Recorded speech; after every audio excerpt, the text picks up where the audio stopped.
네, 반갑습니다.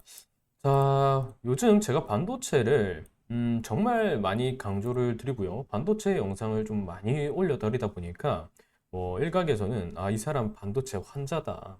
뭐 반도체 아저씨 아니냐. 뭐 이런 얘기도 하고 있는데 이렇게 얘기를 해주시니까 사실 반도체에 대해서 제가 원체 강조를 많이 옛날부터 좀 드렸다 보니까 뭐 기분이 좋은 것도 있는데 반도체 아저씨 뭐 이런 거는 조금 어감이 좀 그렇긴 합니다. 뭐 어쨌든 뭐 반도체 아저씨라고 이렇게 또 생각을 해주시고 영상을 많이 봐주시니까 그 점에 대해서는 제가 감사하다라는 말씀 먼저 드리겠습니다. 자, 일단은 반도체 관련해서 이번에 GTC 2024가 일단 개막을 했죠. GTC 2024가 개막을 했고 B100이라던가 H200에 대한 포인트들이 눈에 띄게 이제 나오기 시작하고 있습니다. 일단은 시장 분위기, 반도체 분위기 자체로만 놓고 본다라고 하면 엔비디아는 일단 4거래일 만에 좀 상승으로 좀 전환이 된 모습이 확인이 일단은 되고 있죠. 물론 최종적인 주가의 위치로 봤을 때는 초반 상승세를 유지해주지 못하고 음봉으로 마무리가 된 모습은 있었지만 어찌되었든 4거래일 만에 종가상의 반등을 끌어냈다라는 것은 분명 추세 인식이 형성되고 있는 자리 그리고 박스가 만들어지고 있는 자리로 인식을 해볼 수 있기 때문에 매우 긍정적이라고 일단 해석은 할 수가 있습니다. 자, 돌아와서 그러면 결국 중요한 거는 우리나라 증시입니다. 우리나라 증시. 우리나라 증시에 있어서 반도체가 좀 어떻게 적용할 것인가. 이게 결국의 포인트라고 봐야 되는데 일단은 오늘 요 얘기가 좀 나왔습니다. 이 얘기를 안 할 수는 없을 것 같아요. 일단 SK하이닉스가 세계 최초로 HBM3E를 대량으로 양산을 시작했다라는 거고요. 뭐 물론 뉴스들마다 타이틀마다 좀 차이는 있는데 뭐 엔비디아의 공급을 시작했다, 뭐 아니다 이런 얘기도 있는데 일단은 명확히 말씀드린다면 엔비디아일 가능성은 매우 높습니다. 뭐 지금 시기적으로 봤을 때 B200이 공개가 된 시점이고 삼성전자보다는 SK하이닉스가 아무래도 한참 전부터 폴테스트에 대해서 HBM3를 진행한 바가 있기 때문에 지금 시점으로 본다라고 한다면 분명 엔비디아가 될 가능성이 매우 높습니다. 그런 측면에서 HBM3E 이번에 GTC 2024에서 뭐 12단 적층의 세계 최초 이 HBM을 삼성이 공개하겠다 이러면서 하이 나노모기가 될 게 아닌가 이런 우려가 나오면서 SK하이닉스 계열사 관련주들에 대한 좀 부담이 형성되었던 것도 사실인데 이번에 HBM3를 하이닉스가 가져갔다라는 것은 분명한 거는 TSMC와 하이닉스와 엔비디아 간의 이런 삼각관계가 더욱 견고해지는 계기가 된다라고 봐야 되고 뭐 삼성의 기술력이 아무리 좋다라고 하더라도 물건이 좋아도 사주는 사람이 없으면 그렇게 큰 의미를 지니지 못한다라는 것을 좀 보여주는 그런 시점이 아니었을까 이런 생각이 드는 시점입니다. 자, 이번에 HBM3E에서 일단 하이닉스가 공급을 좀 가져가게 된다라고 한다면 7월부터 일단 3월부터 이제 공급이 될 예정인데 공급을 가져간다라고 한다면 삼성 입장에서는 더욱 쫓기는 입장이 될 수밖에 없습니다. 어찌되었든 MUF 이 삼성이 HBM을 만들면서 MUF 기술을 좀 도입하면서 이런 열전도성이라던가 전력 효율적 측면도 좀 개선하고 이런 전송 데이터 속도를 좀 유지 개선해 주는데 좀 더 힘을 좀 쓸 수 있을 만한 포인트를 가져가고 싶어 했는데 이게 또 이번에 하이닉스가 사실상 독점 체제를 유지하면서 이번에 HBM4 후속이죠. 후속 HBM에 대해서 삼성이 또 처리를 하지 못하게 됐습니다. 그래서 HBM4에 대해서도 삼성은 NCF 기술, 기존의 기술을 좀 유지를 할 수밖에 없는 방향이 나왔다는 말이죠. 그래서 이번에 HBM3를 삼성이 뚫지를 못한다라고 한다면 후속에 대한 HBM 수주성 역시도 하이닉스에 내어줘야 되는 상황이 생기고요. 그렇게 된다라고 하면 HBM에 대한 점유율 포인트는 하이닉스가 현재 53%를 넘어서 54%, 5%, 60%까지도 이어질 수가 있을 그림이 충분히 나올 수밖에 없다라는 겁니다. 그런다라고 보면은 삼성 입장에서는 더욱 쫓길 수밖에 없는 시점이죠.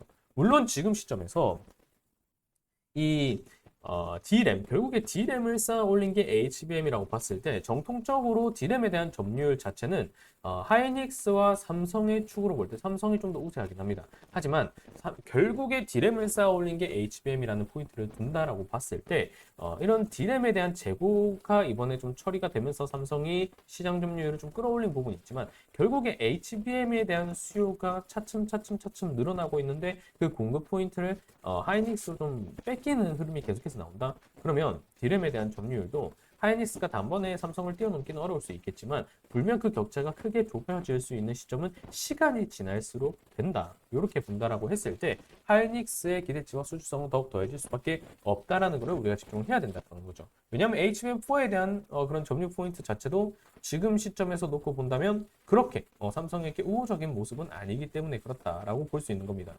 자, 그러면 지금 시점에서 이렇게 반도체와 관련해서 좀 우수한 재료가 나와줬는데도 왜 계속 약세를 보이고 있느냐라고 한다면 지금 약세가 과연 소멸의 관점으로 볼 것인가 아니면 이런 지속적인 방향성이 있어서 숨고르기로 볼 것인가 이것부터 해석이 들어가야 됩니다. 자, 그런 측면에서 봤을 때 일단 반도체 업종 지수를 한번 확인해 볼 필요가 있죠. 물론 이 반도체 업종 지수 같은 경우에는 코스닥에 한정되어 있고 업종 분류표를 기준으로 봤을 때 코스피 같은 경우는 삼성이라던가 이런 하이닉스 같은 경우에는 전기전자 이런 쪽으로 분류가 되어 있기 때문에 반도체로만 이렇게 놓고 보는 거는 뭐 큰 무리가 좀 어느 정도 있을 수 있지만 허수성이 있을 수 있지만 기본적으로 반도체 업종 지수라는 그런 대표적 타이틀에 대한 인지가 있기 때문에 절대 배제를 해놓고 볼 수는 없을 부분입니다. 자, 요 부분까지 볼 필요는 없겠죠. 이때는 뭐 닷컴 버블에 대한 부분도 있거니와 실질적인 우리 지수가 뭐 형성되었던 것과 연관성이 있었다라고 보기는 어렵습니다. 그래서 요 부분까지 봐야 되는 거예요. 이 부분을 제가 체크해드렸을 때 최근에 2150포인트를 반도체 업종 지수가 체크했을 때 근 24년 내 최고치를 제가 달성했다라고 말씀드리면서 반도체에 대한 기대치가 커지고 있다라고 말씀을 드린 바 있습니다. 자, 그런 관점에서 봤을 때 지금 조정이 최근에 2150포인트, 2100포인트를 좀 뚫고 나서 한 차례 음목 나면서 조정이 떨어지는 모습이 확인되죠. 근데 마침 이 시점에 또 어떤 이벤트가 있었냐면 CPI와 PPI 이런 미국 증시의 조정 사유를 줄 수 있을 만한 이벤트가 또 소화가 되었었고요. 그 시점부터 엔비디아의 약세 역시 형성이 되었었습니다. 고점 부담에 대한 어느 정도 숨고르기성 차익 매물이 형성되었던 지점이죠. 그게 공교롭게 섞여지다 보니까 이 시점부터 조정이 나오긴 했지만 추세성이 상당히 강하게 인식이 되고 있다는 거. 이렇게 추세성, 대추세가 아직도 뻗어나가지고 있다는 거를 우리가 좀 집중해 볼 필요가 있다는 거죠. 뭐 21선도 깨지 않았고 뭐 전반적인 추세 관련해서는 아직까지 뭐 내용 포인트를 고려해 볼 만한 그런 위치는 아니다라고 볼 수가 있다는 거죠. 그러면 절대적으로 반도체 업종이 좀 강세를 계속해서 뻗어나갈 수 있을 것인가 라고 본다면 저는 무조건 그렇다라고만 말씀드리진 않습니다. 결국에는 반도체 업종도 업종이고 종목이고 주식입니다. 결국에 시장 분위기가 거시적으로 좀 변화가 된다라고 한다면 그리고 분기마다 평가했을 때 제품 가격이 꺾인다라고 한다면 이 반도체 업종 지수의 추세가 전환된다라고 한다면 그리고 엔비디아의 추세도 꺾인다라고 한다면 당연히 우리 증시 입장에서 본다라고 하더라도 아무리 좋은 성장성과 실적을 가진다라고 하더라도 약세를 가져갈 수밖에 없습니다. 하지만 지금 당장의 위치로 봤을 때는 일정 GTC 2024와 HBM3E가 어디로 연결될지에 대한 포인트가 나왔다라고 해서 당장의 소멸로 볼만한 기술적 흐름은 없다라는 거죠. 엔비디아 역시도 제가 과거에 20일 허용성까지 범위가 나와 주었기 때문에 21선까지는 추세가 깨졌다라고 보기가 어렵다라고 말씀을 드린 이력이 있습니다. 그런 관점에서 본다라고 하더라도 엔비디아의 추세 자체도 괜찮고요. 물론 이 필라델피아 반도체 지수가 지금 좀 위태로운 구간에 있긴 합니다. 위태로운 구간에 있긴 하지만 지금 과거 흔적을 봤을 때 해당 구간에서 주지표 일정을 앞두고 중간중간 변수 캔들 하나 두 개 정도까지는 이해가 되는 범주가 형성이 되었기 때문에 필라델피아 반도체 지수 역시도 아직은 살아있다라고 볼 여지가 매우 높다라고 봐야 되겠죠. 결국에 엔비디아도 아직은 차트가 살아있고 필라델피아 반도체 지수도 살아있고 그리고 우리나라 반도체 지수도 살아있는 관점이라고 한다면 지금 뭐 한미 반도체라던가 그리고 공급이 예정되어 있다고 하는 SK 하이닉스 오늘도 약세를 보이고 있지만 하이닉스라던가 물론 일부 추세가 이탈되는 흐름은 보이긴 하지만 아직 끝났다라고 볼 여지는 매우 낮다라고 우리가 평가를 할 수가 있다라는 거죠. 그간에 오른 게 얼마인데 이 정도 조정도 못 견딘다라고 한다면 반도체 업종에 대한 대시세 사이클 같은 경우에는 투자를 하시는 것 자체를 조금 다시 생각을 해보셔야 되는 부분이 또 있지 않을까 이렇게 좀 말씀을 드릴 수 있겠습니다. 그리고 어쨌든 과거 인터배터리가 시작되면서 2차전지 관련주들에 대한 기대치도 있었지만 막상 인터배터리가 시행되고 났던 3월 6일 시점부터 본다라고 하면 2차전지 역시도 당시에는 조정폭이 좀 있었어요. 근데 최근에 반도체가 좀 조정을 받으면서 2차전지 관련주들이 강한 시세가 리튬 가격의 반등과 함께 나오고 있죠. 이런 그림과 마찬가지라고 보셔야 됩니다.